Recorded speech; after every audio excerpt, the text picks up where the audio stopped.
नवनवीन व्हिडिओसाठी आपल्या चॅनलला सबस्क्राईब करून बेल आयकॉनला क्लिक करा. करायचं स्मरण. जय जय रघुवीर समर्थ.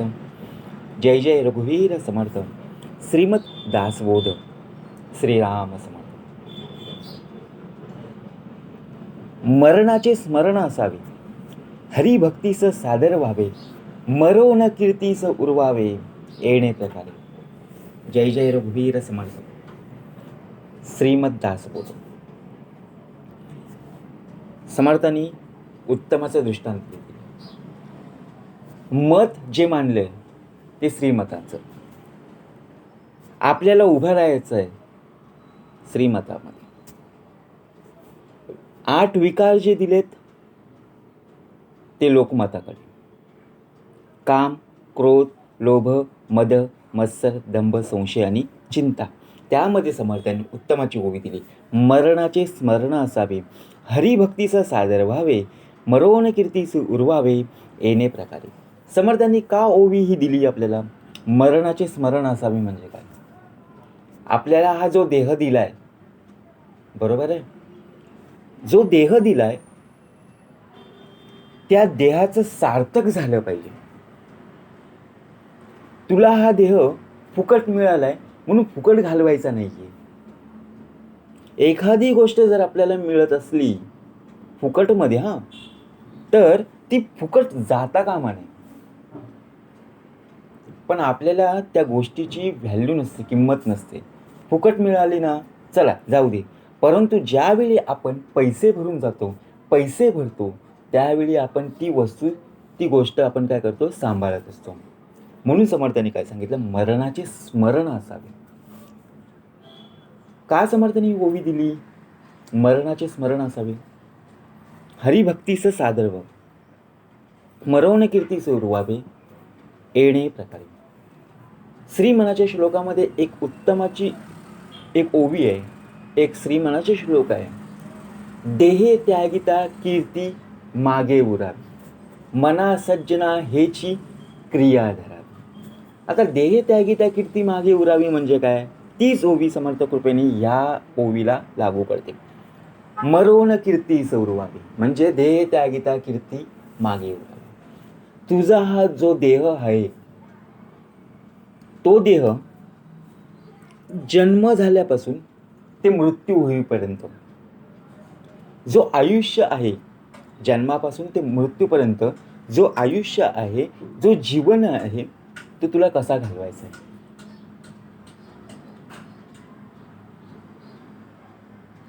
ज्यावेळी आपण इतरांशी बोलत असतो त्यावेळी आपले जे शब्द असतात त्या शब्दापासून दुसऱ्यांना त्रास होतो का? बरोबर आहे. आपण जे बोलतो, एखाद्याला आपण मारलं तर त्याचे जे, समजा पाठीला मारलं तर पाठीला असणारे डाग, पाठीला असणारे वण हे निघून जातात. परंतु एखाद्याला बोललेला शब्द हा तो आयुष्यभर काय करत असतो? साचून ठेवत असतो, की मला हा असा बोलला. म्हणजे आपली जी वैखरी आहे ती कुठे जाता कामा नये. श्रीमनाचे श्लोक 205 आहेत. त्या श्रीमनाच्या श्लोकामध्ये आपला पूर्ण हा देह त्यात सामावलेला आहे. सुरुवातीला श्री गणेशाचं वंदन करून ते शेवटचं मनालाच सांगितले. मनाची शते ऐकता दोष जाती, मती मंदते साधना योग्य होती, चढे ज्ञान वैराग्य सामर्थ्य अंगे, म्हणे दास विश्वासता मुक्ती भोगी. म्हणजे समर्थांनी काय सांगितलं? मरणाचे स्मरण असावे. तू काय करतोस हे महत्वाचं नाही. तू स्वतःसाठी करत असशील तर जमानावी शून्यकार. इतरांसाठी कर, स्वतःसाठी कर, परंतु इतरांसाठी कर, समाजासाठी कर, देशासाठी कर, राष्ट्रासाठी कर. म्हणजे कसं असतं, ज्यावेळी आपण जन्माला आलो त्याचप्रमाणे आपण काय केलं? ऋण घेऊन आलो.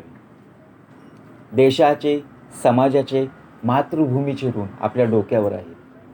ती ऋणं जर आपल्याला फेडायची असतील तर त्यासाठी श्रवण हे महत्त्वाचं एकमात्र साधन समर्थांनी आपल्याला सांगितलं. मरणाचे स्मरण असावे, हरिभक्तीस सादर व्हावे, मरोन कीर्तीस उरवावे येणे प्रकारे. आपल्याला सांगितलं तू जन्माला येऊन तू आतापर्यंत काय केलंस हे जरा आपल्याला स्पष्टीकरण करून सांगा. तर आपण काय सांगणार?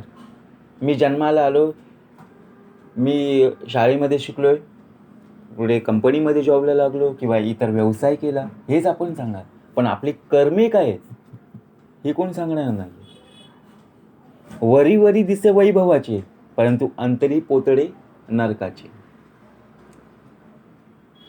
तुझ्या चेहऱ्यावर जरी हास्यस्मित जरी असलं, परंतु आतमधून तू किती कपटी आहेस हे लोकांना कुठे दिसतोयस. म्हणून समर्थ बोलले, प्रत्येकाशी बोलताना शब्द जपून वापरावे. एखाद्याला लागेल असं बोलू नये. बरे सत्य बोला यथा तथ्य चाला. हे आपल्याला शिकवण कुठे मिळाली? मुलांना शिकवण बालभक्ती मार्गदर्शनातून मिळाली. बरोबर आहे. ज्यावेळी आपण लहान असतो ना, त्यावेळी जे आपल्याला संस्कार असतात ना, तेच आपल्याला काय करायचं? टिकून ठेवायचं असतं.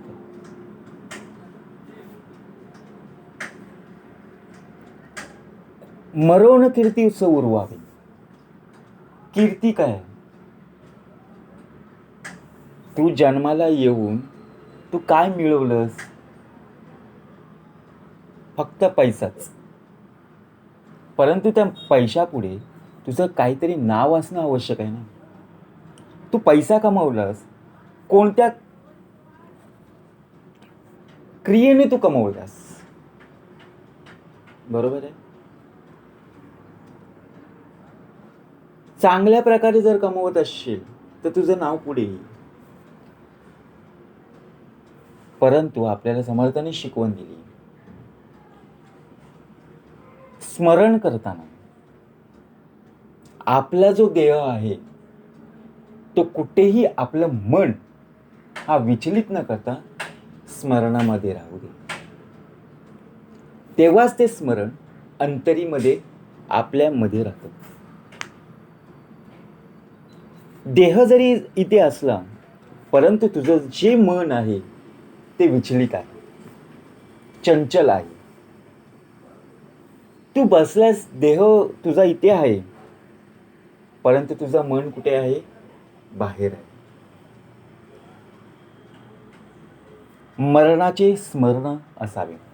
जरी तुला सांगितलंय, जन्म दिलाय, जन्माची तारीख तुला माहिती आहे, बरोबर आहे. जन्माची तारीख तुला दिली आहे, परंतु मृत्यूची तारीख तुला माहिती नाहीये.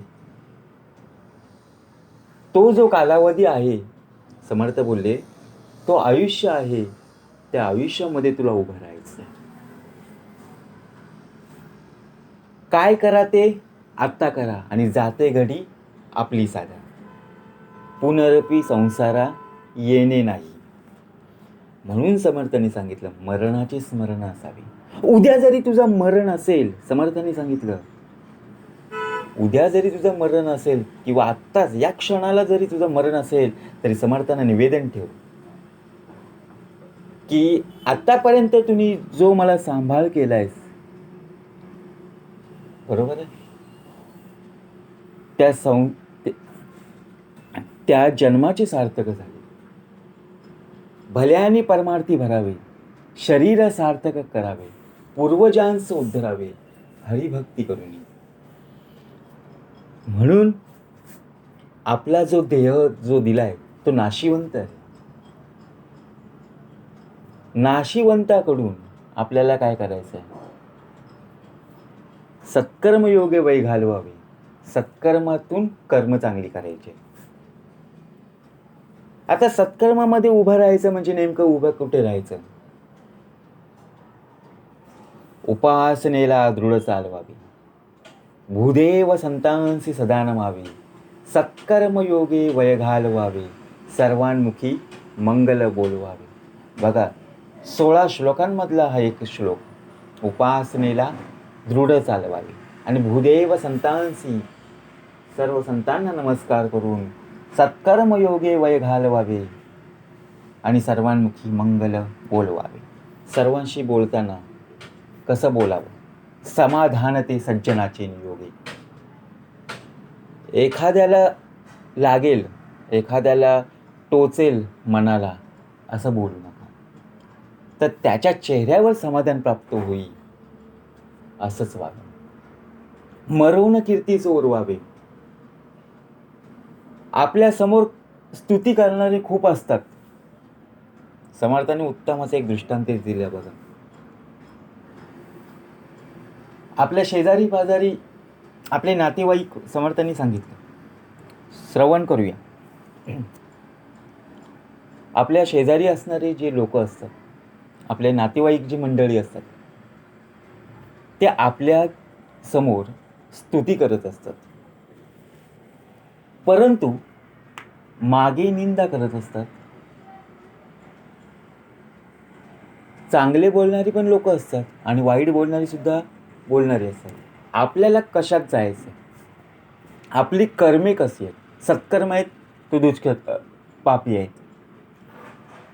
जर आपली कर्मे जर चांगली असतील तर त्यामध्ये आपल्याला नावं ठेवणारं कोणीही नसतं. कारण समर्थ बोलले, समर्थाची या सेवका वक्र पाहे, असा सर्व भूमंडळी कोण आहे. समर्थाच्या दासाला कोणीही बोलू शकत नाही, कारण त्याची कर्मेच चांगली आहेत. समर्थांनी मधुकराचा एक उत्तमाचा एक भाग दिला बघा. समर्थांनी त्या मधुकराला सांगितलेलं की तुझा मरण आहे. बघा, उत्तमाचं जे काही भाग असेल ते समर्थांनी सांगितलं. मधुकराचा मृत्यू आहे. मधुकराला काय वाटलं? माझा मृत्यू आहे. परंतु समर्थांनी त्या मधुकराला सांगितलं, काय सांगितलं असेल? ही माधुकरी घे आणि भिक्षा घेऊन ये. परंतु त्या मधुकराला काय वाटलं की माझा तर मृत्यू आहे, उद्या सकाळी माझा मृत्यू आहे आणि समर्थ सांगतात की माधुकरी घेऊन ये. ज्यावेळी समर्थ झोपलेले असताना फक्त मधुकराची परीक्षा घेत होते. जे काही मधुकर होते त्यांना सांगितलेलं, यमाने काय सांगितलेलं की तुझं आता मरण आहे. यमाने म्हणजे जे कोणी सांगितलेले त्यांनी सांगितलेलं यमाला की ह्या मधुकराला घेऊन ये आणि तुझा हा मरणकाळ आहे. आता मधुकराने सर्व हकीकत समर्थांना सांगितल्यावर मधुकराला फक्त समर्थाने एवढंच सांगितलं की माझ्या बाजूला बस. मधुकराला सांगितल्याप्रमाणे मधुकर समर्थांच्या चरणाशीच येऊन बसला. यम जेव्हा फासा टाकत होता तेव्हा मधुकराच्या पुढेच येऊन राहत असे. 2-3 वेळा फास टाकत असताना येतच नव्हता, फासामध्ये अटकतच नव्हता. त्यावेळी समर्थांनी सांगितलं, मधुकराने जेव्हा हकीकत सांगितली की असं या प्रकारे झालं, परंतु समर्थ बोलले, समर्थाची या सेवका वक्र पाहे, असा सर्व भूमंडळी कोण आहे. म्हणून मधुकर आणि भक्त प्रल्हादाला जेव्हा कढईमध्ये उकळत्या तेलामध्ये जेव्हा टाकलं, तेल तर थंड झालं, उकळत्या तेलामध्ये बरोबर हिरण्यकशिपू वडील असून सुद्धा काय केलं, भक्त प्रल्हादाची एवढी मोठी काय होते ती सेवा. म्हणजे समर्थांनी सांगितलं मरण कसे, मरणाला कधी घाबरायचं नाही. जन्म आहे तर मृत्यू आहेच, परंतु त्या जन्माचे सार्थक झाले पाहिजे. थोडक्यात हे भाग दिले समर्थाने. आपल्याकडे वेळ पण पुरेसा आहे, कमी आहे आपल्याकडे वेळ. आपण बोलतो जास्त, परंतु समर्थ बोलले त्या बोलण्यामध्ये तुझं काहीतरी सामर्थ्य पाहिजे. तोंड दिलंय म्हणून बोलायचं नाही. तुला कुठे नेमकं बोलायचं आहे हे महत्वाचं. काही जण असे बोलत असतात की दुसरी लोक नावं ठेवणारे असतात. अरे ह्याचं बोलणं म्हणजे सर्वांना कंटाळून नेणारं भाषण. म्हणून समर्थांनी सांगितलं, बोलायचं आहे तर नेमकी काय बोलायचं आहे, नेमकं काय बोलायचं हे महत्वाचं.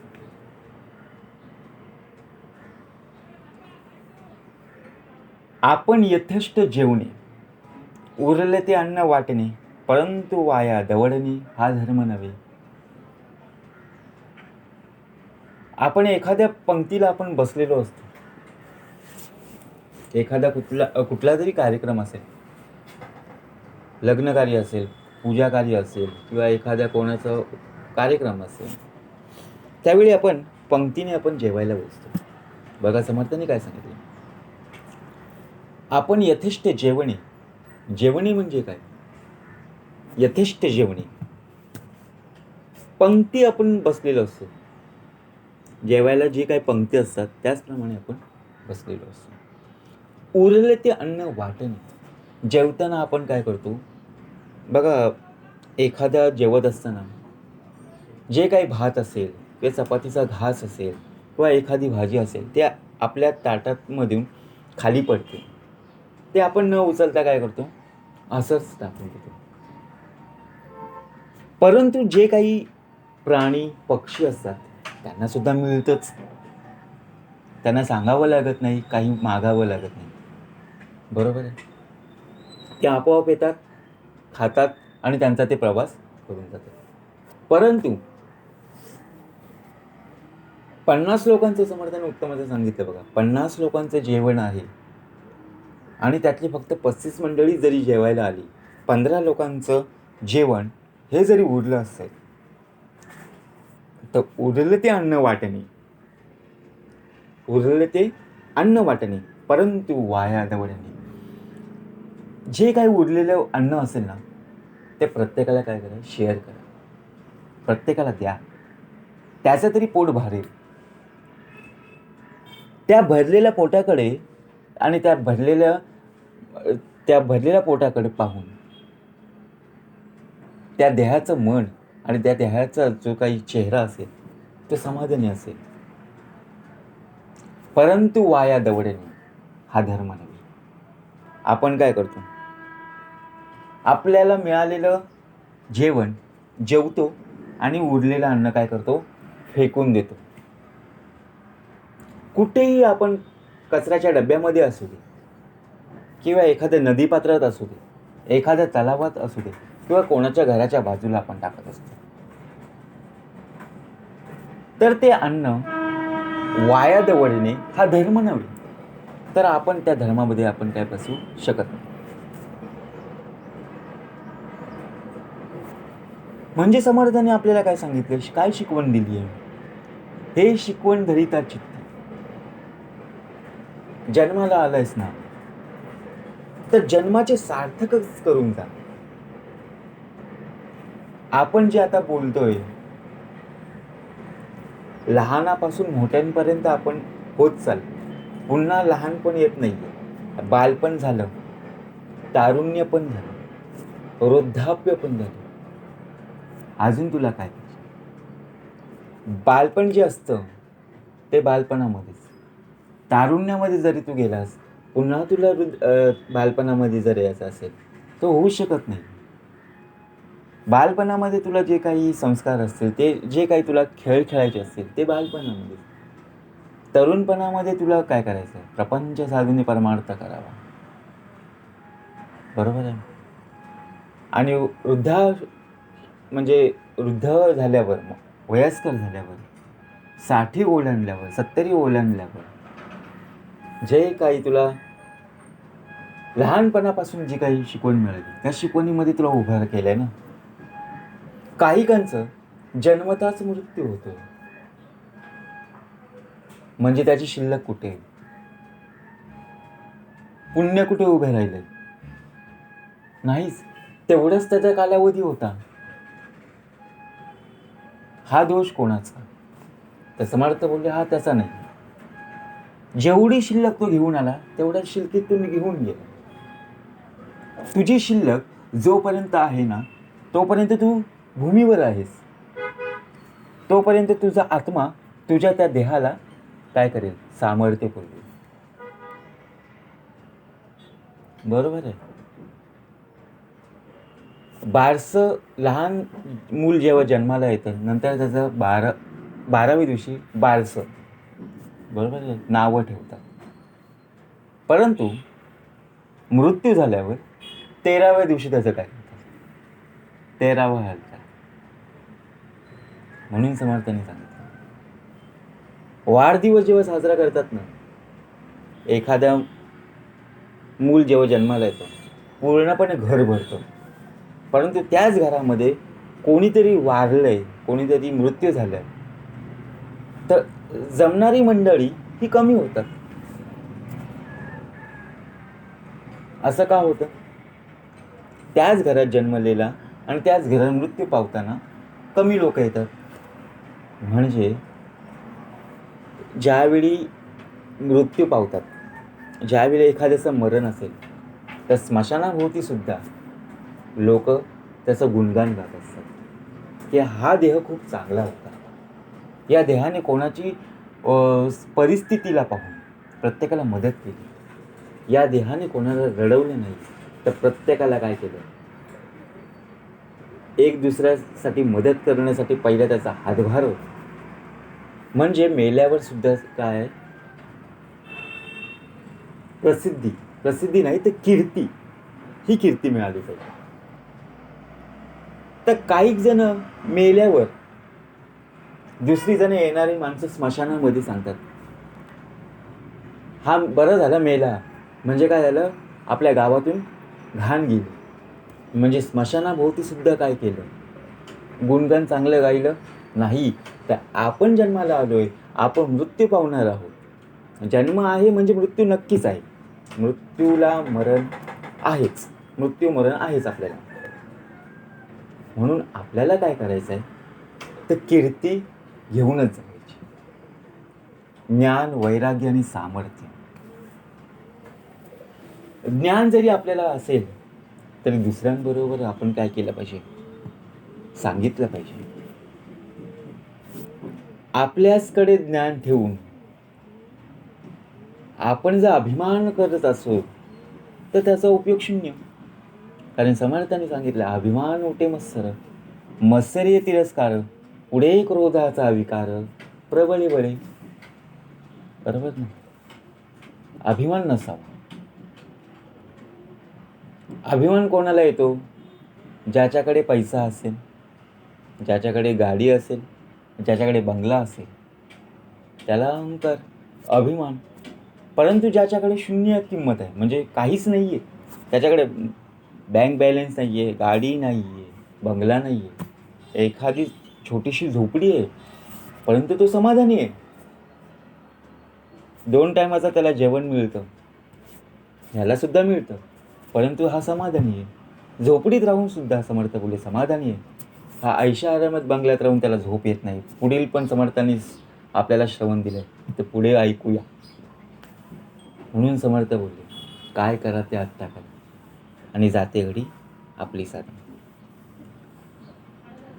म्हणजे जे काही समर्थ सांगतात ते सामर्थ्य विना.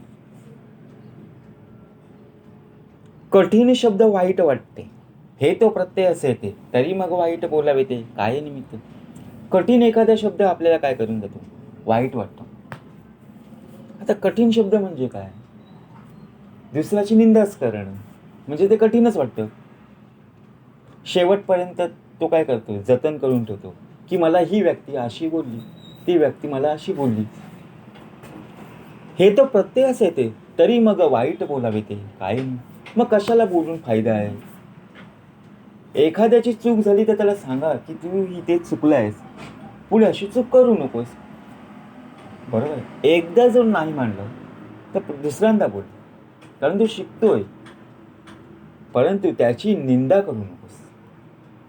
प्रत्येकाला जर तू सांगत सुटलास की अरे हा असा आहे, तो तसा आहे, पण चार चौघांमध्ये जर त्याची वाच्यता जर तुम्ही निंदेमध्ये केलीस, त्याला वाईट जर बोललं, त्याच्या मनाला काय वाटेल, दुःखच वाटेल ना. म्हणजे तो कोणतेही कार्य करत असताना तो त्या देहाकडे पाहिलं, अरे मला ही व्यक्ती अशी बोलली, मग त्याच्या कामाकडे त्याचं लक्ष लागेल का, नाही लागणार. म्हणून समर्थाने सांगितलं, पेरिले ते उगवते. पेरिले ते उगवते म्हणजे काय, संस्कार. आई वडिलांनी जे दिलेले संस्कार आहेत तेच संस्कार तो ज्यावेळी लग्न करून ज्यावेळी त्याला मूल होतं तेच त्याला काय होतं, पेरिले ते उगवते.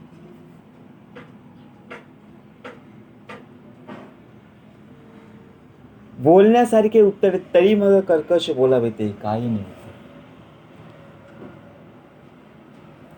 समर्थांनी एक उत्तमाचं उदाहरण दिलं, समर्थांनी एक दृष्टांत दिला.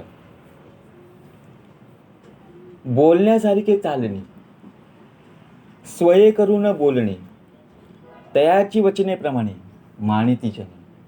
आता बोलण्यासारखे चालणे म्हणजे काय, आपण एखाद्याला दिलेला शब्द आपण काय करतो, अरे मी जो बोलतो ना तेच करून दाखवतो. त्याला काय आलाय, अभिमान आलाय. परंतु समर्थ बोलले, बोलण्यासारखे चालणे नाही. तर समर्थांनी पहिले सांगितले, पहिले ते करून दाखव, नंतर तू इतरांना सांग.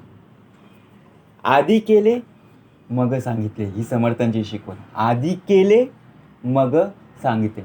आपण काय करतो, पहिले बोलतो नंतर करतो, हे चुकीचं आहे.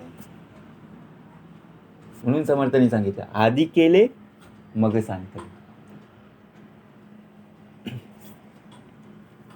श्रुती येते सावधपणे.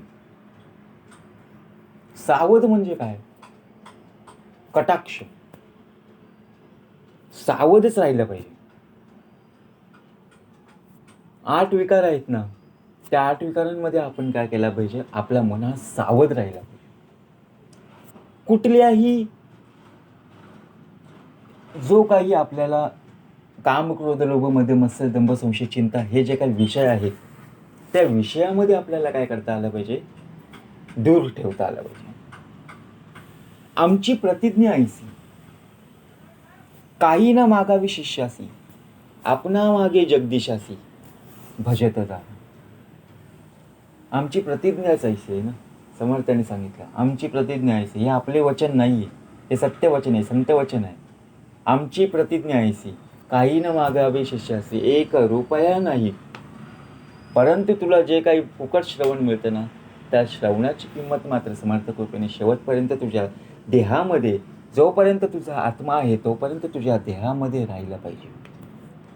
हेच समर्थाने सांगितलं, काही न मागावे शिष्यासी, आपणा मागे जगदीशासी, भजत जावे. बरे बोलता सुख वाटते ना, बरे बोलता काय वाटतं, सुख वाटते. हे तो प्रत्यक्ष कळते, आत्मवत परावे ते मानित जावे. आता बरे बोलता सुख वाटते म्हणजे काय, समर्थांनी उत्तमाचा पर्यंत दृष्टांत दिला. एखाद्याची स्तुती केली तर त्याला वाटतं, अरे मला चांगलं बोलतोय. एखाद्याने चांगलं कार्य केलं तर आपण चांगली वाहवा केली तर त्याला चांगलंच वाटतं, अरे बरे बोलता सुख वाटते.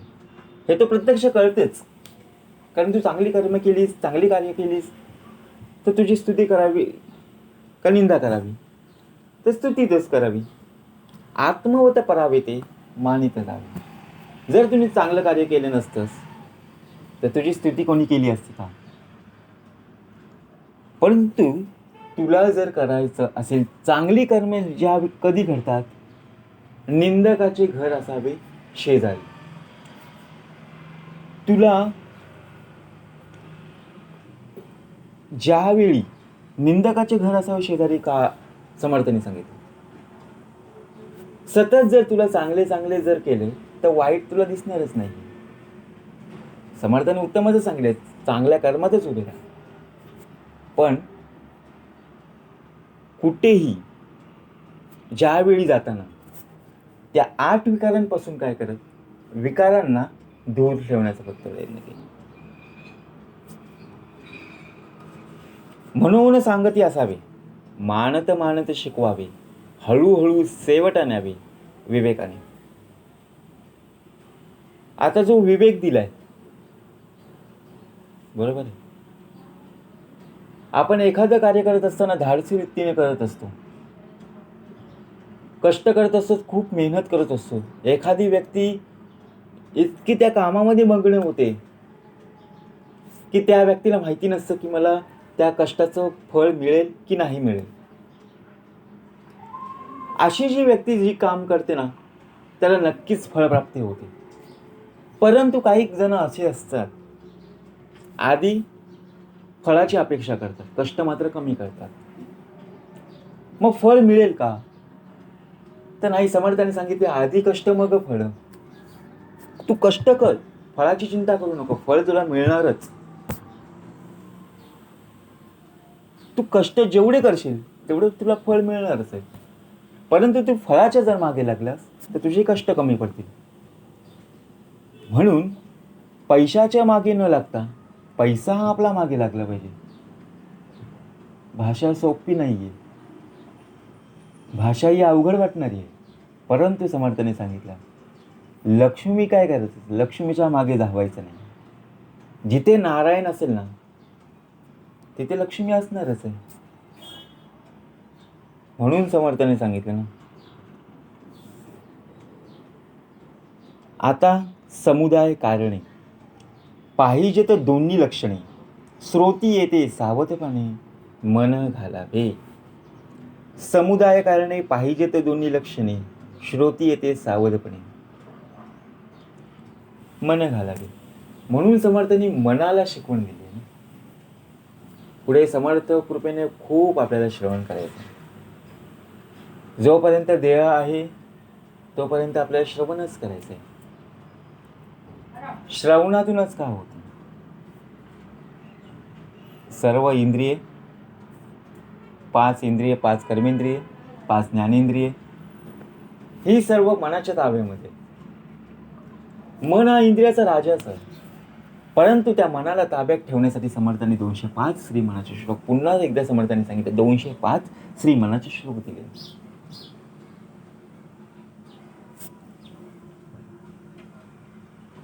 समर्थ सांगतात, आमची प्रतिज्ञा ऐसी, काही न मागे हवे शिष्यासी, आपणा मागे जगदीशासी भजत जावे. जय जय रघुवीर समर्थ.